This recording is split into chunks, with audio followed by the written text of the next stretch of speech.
What's up, guys, and welcome back to the channel, and we're back with the series that we do before every pay-per-view where I discuss every fighter on the card and how much pressure they are under, how desperately they need to win, and what the stakes are for them going into their individual matchups on the card. I think I have 18 fighters, I believe. Look, there are 28 fighters on the card, but I'm sorry, I am not talking about the pressure and the stakes of Lucas Bershke versus Kennedy Nzechukwu. I just don't care. Like, there's some fights where it's like, okay, I'm just talking for the sake of talking, which is the entire point of YouTube, to be fair. But anyway, let's start off with the main event, go all the way down to the early prelims and discuss which fighters are under the most pressure and what are the consequences for them if they lose. Yeah, let's start off with the main event. To start off, Alejandro Pantoja. Mr. I worked so hard for this, you guys. Dad, are you proud of me, Dad? Pantoja. See, I do the making fun of Pantoja impression, but I actually really like Pantoja, so I want him to win very much. He's one of my favorite fighters, actually. But I think he's definitely under a lot of pressure here against Kaya Sakura, because it does kind of seem like the UFC is bringing in Kaya Sakura to try and beat Pantoja, to try and get some interest, because he has just dominated the whole division. I find Pantoja as a champion extremely fine. Like, I'm more than happy to have him as champion. I think he's a better champion than fucking Moreno getting the belt back, to be honest, because then it's like, okay, this dude's just lost a bunch of fights. But maybe that's my take. But I actually enjoy having a few long reigning champions. Some divisions, I like it moving around a bit, but for the most part, like a flyweight champion reigning for a long time, try and break Demetrius Johnson's record, which he's not going to do, but he could try and get close-ish. But yeah, I enjoy Pantoja as champion, but he definitely is under a lot of pressure, because if he loses here, all the working so hard for this guy's is gonna slightly kind of fall off, and it's gonna come to nothing for him, because he'll probably get an immediate rematch in Japan. I imagine they would do that, but like, it'll be rough for him, because if he loses here, I don't imagine he gets the belt back. I think he's under the pressure in terms of, I do think there's going to be favourable judging for him if it goes to the cards. Favourable judging against him. I think Kaya Sakura will get a decision, like a robbery decision, if it's somewhat close.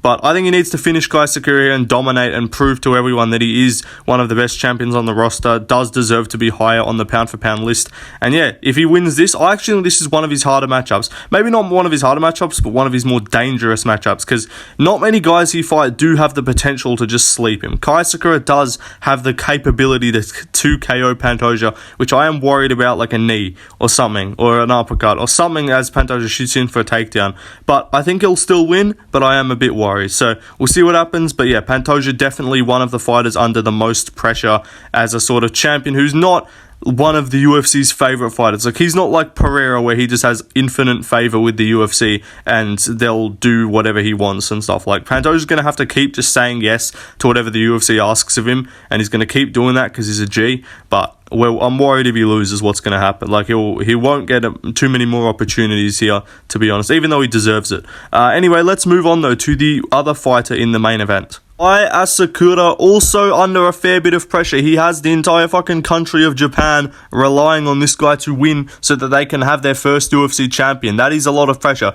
Coming over from another organization, seeing as like the best guy outside the UFC, supposedly the guy who can KO Pantoja, it is a lot of pressure. It's his first UFC fight. He's under the bright lights. He's in a pay-per-view main event in his debut, which is something that doesn't happen very often, and it definitely will come with the debut nerves. Maybe he doesn't look his best.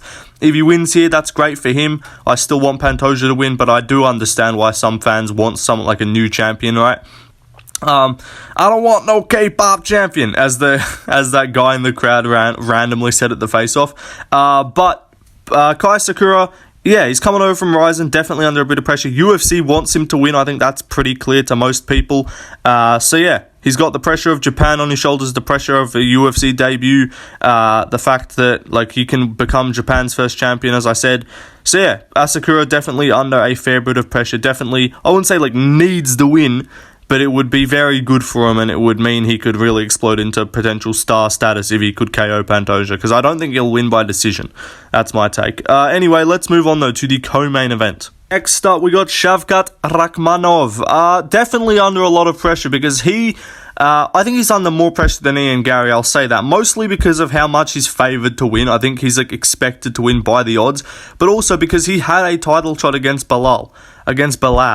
remember the decision. And Shavkat's gone in there and he's not fighting Bilal, and instead he's fighting Ian Gary for not even an interim title. If it was for an interim title, I'd be like, okay, fair enough, he's just further cementing it. But like, this is just like a number one contender fight, I guess, but with no interim belt. So the interim title doesn't do too much, but it kind of means there's even less reward for Shavkat, but more risk, to be honest, with the lower ranked opponent. Obviously, if you lose to the champion, it's like, okay, you lost to the best guy in the world, you go back, you build your way back up and you fight again. But you lose to Ian Gary, it's like, okay, hang on, let's pump the brakes. Maybe this dude's hella overrated. Because Ian Gary's good, but like, the expectations for Shavkat are just so high at the moment that I think if he does lose or look mid, then there's going to be an extreme stock dip off, because that happens anytime a fighter's undefeated. Anytime there's someone who's looking promising, considered to be a big prospect, and they look mid, like fans are looking for opportunities to call fighters mid, call them overrated, call them frauds. They'll do it at any case and any chance they get. So if he goes to a close decision or loses to Ian Gary, you already know the fraud check fucking comments are going to be out there.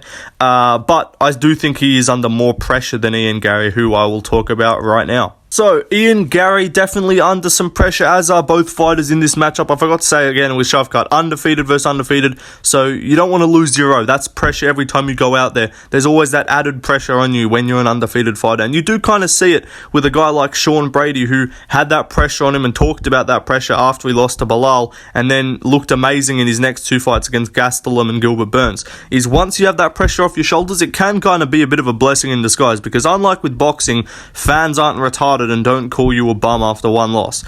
They might call you a bit overrated and stuff, but it takes the pressure off you. And I think for most fighters, their first loss is when their career really starts. Like with Islam Makhachev, we didn't see him really start that run and go on that crazy streak until he lost to Pantoja. And for those that keep fucking saying, oh, he didn't fight Pantoja, I know, shut up. You need to learn more about the sport and learn the memes and be in with the culture. Because if you don't know where that originated from, then you're not a real MMA fan. Sorry. But anyway, who was I talking about? Ian Gary. Also the pressure in terms of if he loses here, he's not going to get to watch when he goes home the night after the fight to watch Layla get rooted by their nutritionist. He's going to have to sit in a different room and just listen. He won't get to watch, so that's unfortunate for him. But no, again, undefeated. I think there's less pressure under him, though. He did have an easier fight with Buckley, and we're going to see how that goes next weekend, because if Buckley just looks mid as fuck against Colby and gets like outstruck somehow, then that's going to be like, okay, you had an easy fucking win with Buckley, you took Shavkat, respect, but now you lost and you've lost your O, and now you're back of the line. It's done, mate. But yeah, Ian Gary definitely under a bit of pressure. Definitely, he's been talking a bit, not too much. There's been a bit of like subtle talk here, but like the same respect at that time as well. So yeah, both guys definitely under a lot of pressure. Let's move on though to the next fight. Next up, we got Cyril Gane versus Alexander Volkov, and Gane is under a fair bit of pressure because he won the first fight, so you are expected to win, and he's also been fucking doing his, no, this is not good fight for me, I must fight for the title. Thomas Pinal, he is ducking. Gane's been doing a whole lot of that talk, right? And if he goes out and loses to Volkov, that's not the best look, because right now, Gane is like the only guy, apart from Jones, the duck, who Aspinall hasn't beat yet, and I guess Jelton Almeida. But like the only guy in the top 5 who really deserves it somewhat. Like he's beat Pavlovich, he's beat Blades, he's beat Volkov, he's beat all these guys, right? So if Gane loses here, that's kind of like, okay, what? It's almost like, I think it's bad if Volkov wins. I'm gonna just say that. I know some people don't like Gane. I know some people like Volkov, but I think objectively for the division, it is bad if Volkov wins. There's just no hype for a Volkov-Aspinall rematch. Unless Volkov goes out there and just starches Gane, and then you're like, oh, hang on, okay, this dude's way better than when he fought Aspinall. But like, yeah, I think Gane's under a lot of pressure. I don't know, it's fucking Gane, bro. Like, he fights once a year against a fat heavyweight. I must get 50 punch, back of the head TKO, and then I call for title shot. This is the way. So yeah, I think Gane definitely needs to win to kind of back up this talk and keep himself in the title picture, and maybe get himself a Aspinall fight if Jones doesn't take it. Or fight the winner of that if it's Aspinall. But anyway, let's move on though to Alexander Volkov. Volkov, I wouldn't say there's too much pressure. Volkov's one of those guys where it's like he's just going out and fighting. There's never that much pressure. I don't think he's getting knocked out here, so he's probably going to lose a decision, and everyone's going to be like, alright, cool, you can fucking fight, I don't know, fight the winner, rematch the winner of Rosenstrike and Pavlovich or so, or fight Almeida or something. Like, that'll probably be it. If he loses here, he's going to get Jelton Almeida if he beats Spivak. He'll get the winner of Spivak Almeida if he loses this. So there's not that much pressure. He's expected to lose. He lost the first fight. But obviously you always want to win to keep yourself in title talks, but I don't think he's going to. So yeah. Anyway, let's move on though to the next fight. Next up, we got Bryce Mitchell, brother. This dude is under some pressure, I guess, because you can't be losing to Kron Gracie in 2024. He's coming off a flatline KO loss as well. He needs to get back in the win column, and he's doing a whole lot of yapping, but he needs to win to keep himself. It's kind of like with a Strickland. He's obviously lower level than Strickland, but it's like Strickland has to be winning fights to make his talk funny. Like when Strickland beat Izzy and then starts chatting shit, we're all like, okay, this is cool. We like Strickland.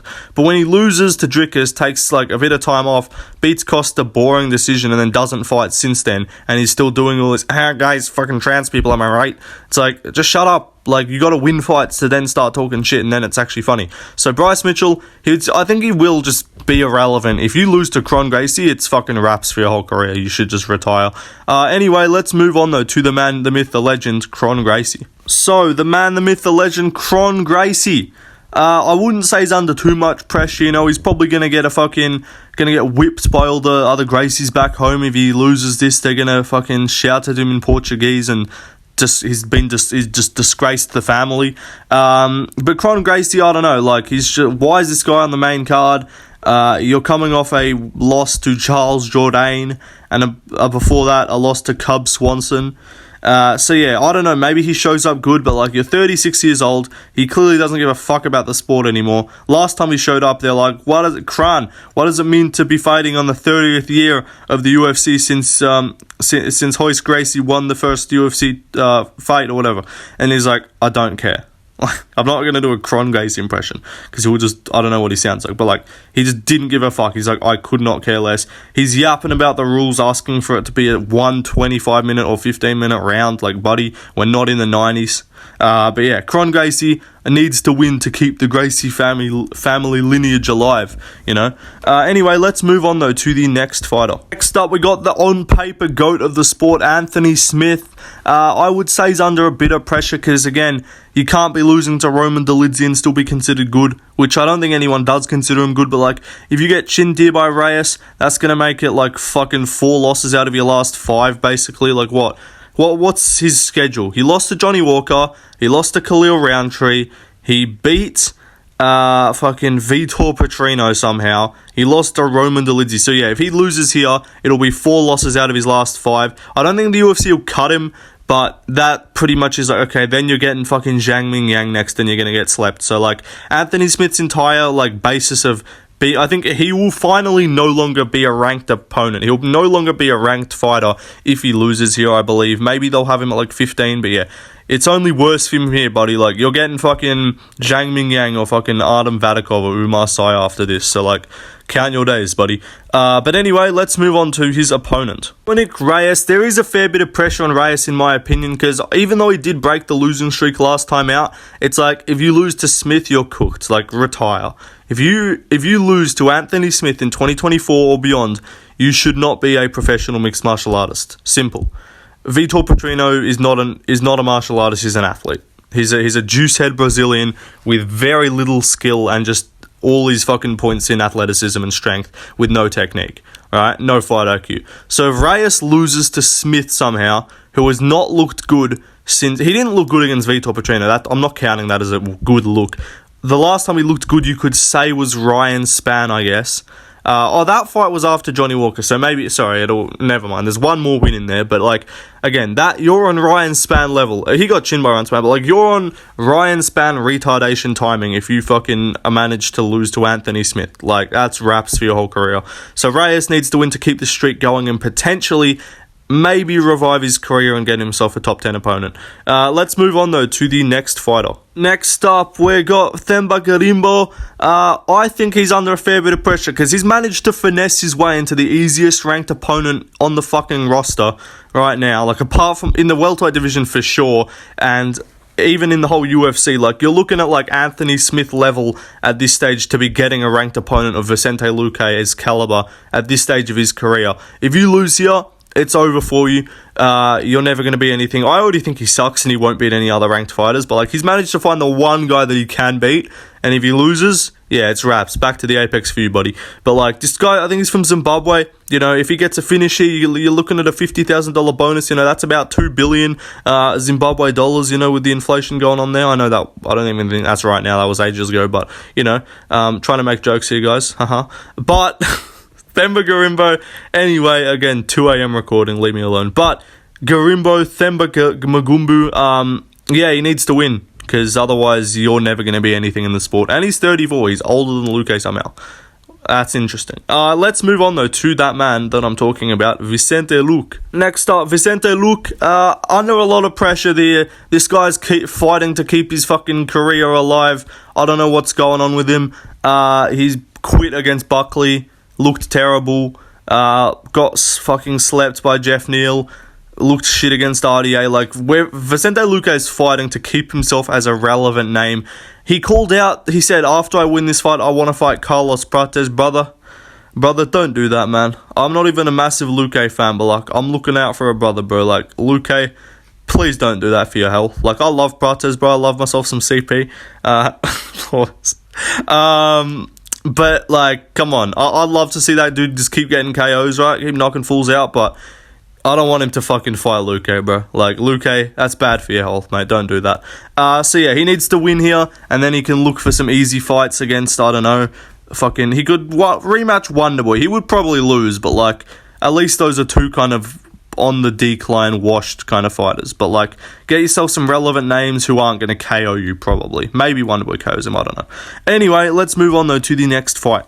Next up, we got Aljamain Sterling versus Movsar Evloev. Aljo, fair bit of pressure for him. Both guys under a bit of pressure, because this is basically like a secondary number one contender fight, because Featherweight's got a fucking log jam right now, because they're doing Ilya vs Volk, even though I don't think many people want to see it. And I assume they're doing that. Maybe they randomly do Lopez Volk, because they have nothing for the 312 card, which the tickets are going on sale next week, and I want to go, but I'm not going to buy tickets to an event without a fucking announced main. So we'll see what happens there. But Aljo, definitely under pressure. He's up at a new weight class. He's undefeated here. I mean, he's got one win, but like, he looked decent against Cater. If he wants to keep this featherweight run going and potentially look at a belt in a second division, he needs to beat Movsar Evloev. And he needs to get the win here. Movsar, though, what are we thinking about him? He's under pressure too, undefeated, inshallah. But the shoe was 70. Movsar's 18-0, which is interesting, because, you know, I didn't think he was interested in 18. But anyway, he's under pressure, because he's undefeated. He's been yapping a bit. He's been calling out Ilya. He's been doing a whole bunch of nonsense, saying that Lopez needs to defend his honor and fight him, despite Movsar ignoring the numerous call-outs of Lopez in his last 5 fucking wins since he lost to Movsar in his debut. Won 5 fights. Movsar won 1 robbery close decision against Arnold Allen.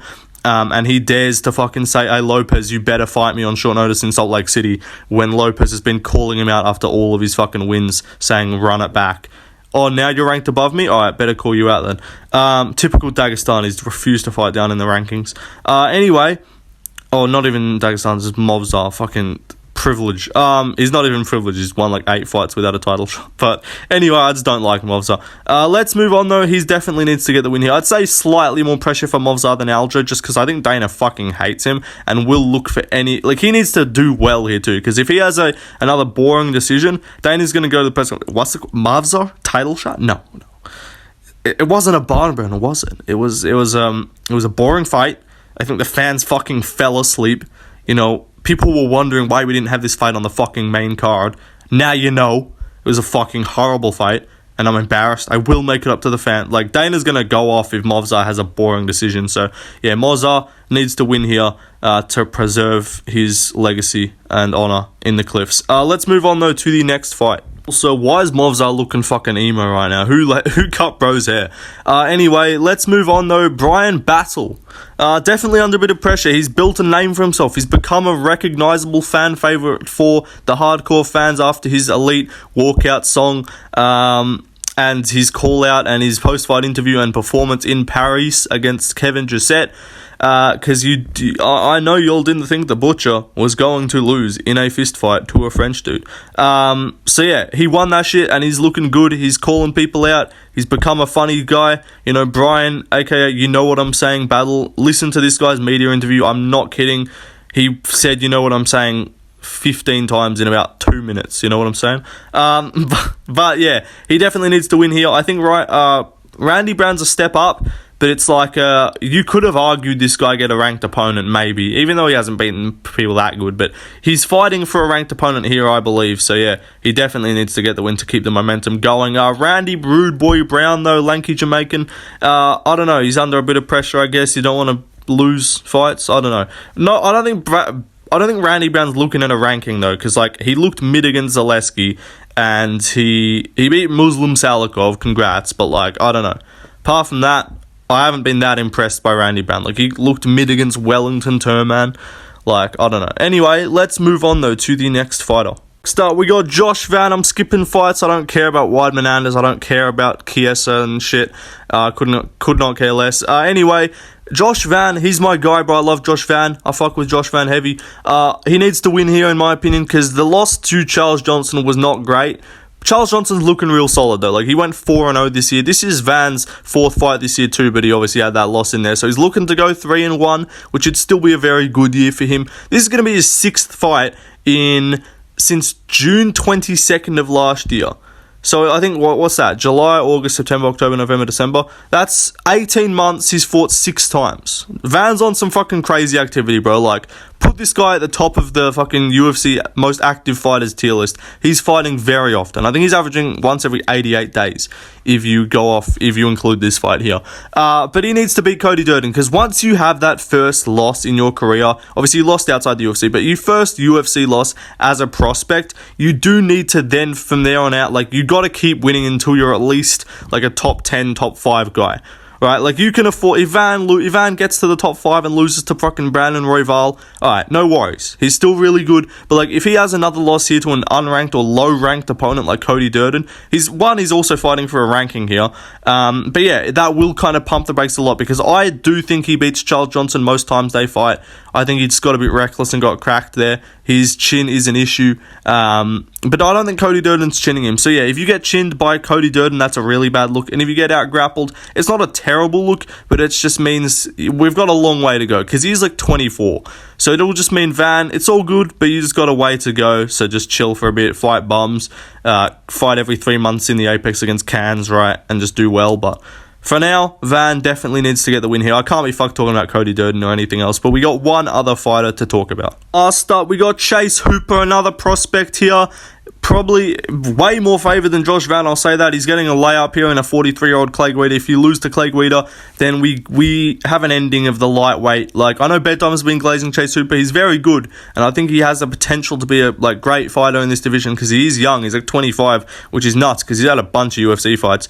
But if you lose to Clay Guida, yeah, we kind of can't then excuse he was featherweight Chase Hooper, he was a fucking tadpole, he was a pool noodle, anorexic, you know. But now we got dad Chase Hooper, you know, he's got a kid, he's supposed to have the dad strength now. So yeah, if you go out there and lose to 43-year-old Clay Guida, who's on like a fucking, or 40-year-old Clay Guida, who's on like a 3-fight loss streak or something, we can't really excuse that loss, and that will probably put an end to Chase Hooper as a prospect. But that is everyone I care about on this card. I left out a few.